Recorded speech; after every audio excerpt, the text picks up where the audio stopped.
Des, was that the sort of reaction you were looking for after last week? There you go, figure. Yeah. We can't hang on to a dry day.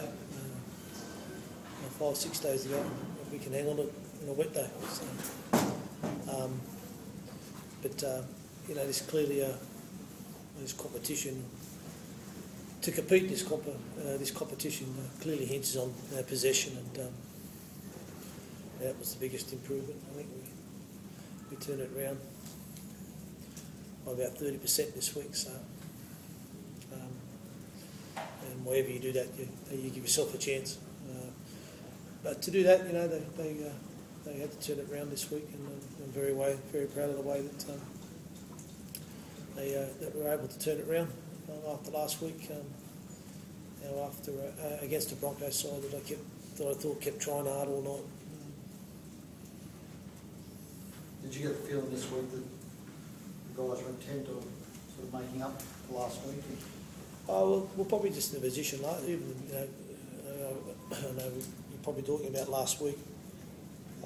Even at half time last week at 12-8, we were still clearly in position in the game. But in the second half, we just didn't show any respect to possession. And this week, our concentration was on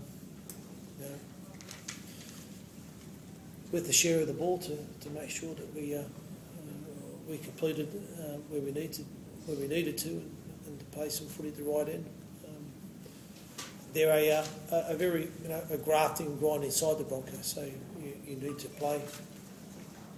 You need to play in that set for set, and you need to maintain your possession, and you really need to work hard on your field position.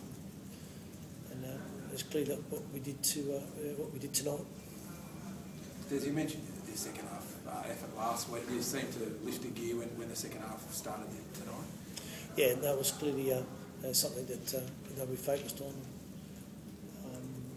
And clearly it's something the boys wanted to fix and get right, and they responded the right way tonight.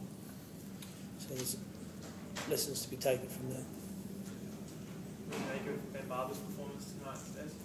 It was good on a pretty tricky field, and pretty tricky conditions. So I thought Ben was fantastic back there for us.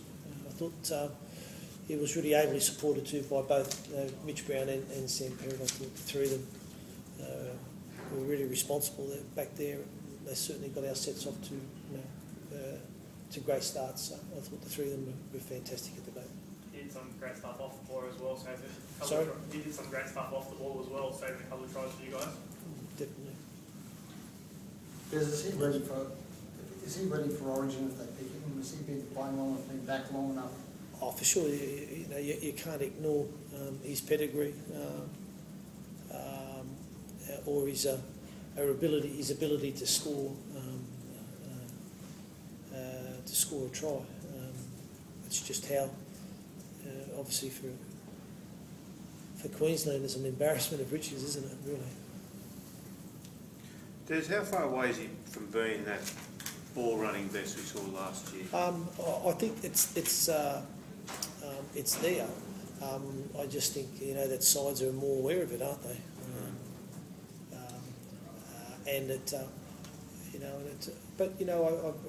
You've got to give due credit to Benny. He's worked on other parts of his game and other facets of his game. He's certainly pushing up and pushing through the middle and that,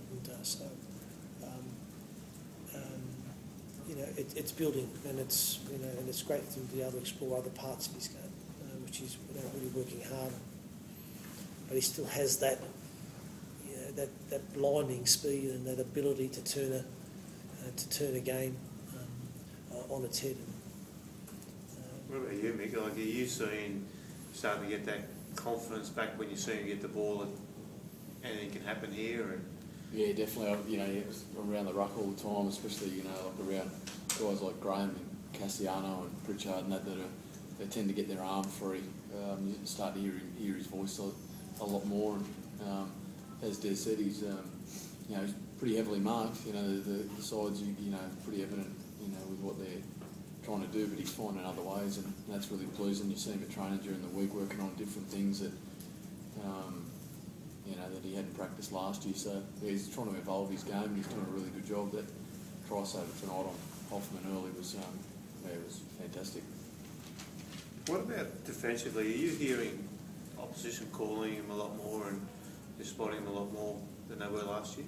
Yeah, you hear him talk, Barber around the ruck, or you see him around the field and blokes are pointing up. So that's understandable. They do that with all the good attacking broken field runners. Hey, Des, this might seem a little left field. Jeez, I thought Todd was asked before the game about Israel, and Israel Folau, and he didn't rule it out. He said, Todd was asked before the game on Channel 9 about Israel Folau. He didn't put a line through it. He said basically, we'll have a look at it. I mean, where are you, when you think you guys aren't as far as Israel Folau, are you interested in him? Oh, mate, you could draw a line through that. Probably I think all other 15 clubs are entitled to Israel Folau, mate. But so I don't know. I don't know what you're trying to draw out of that. So. Well, you guys have been linked with him heavily. I just wondered if there's anything, or we're just all drawing along. No, we're linked heavily with any player that comes onto the market. So may as well throw Israel Folau into the mix as well if we like. Thank you. Still not a denial, Des. What's that? Still not a denial.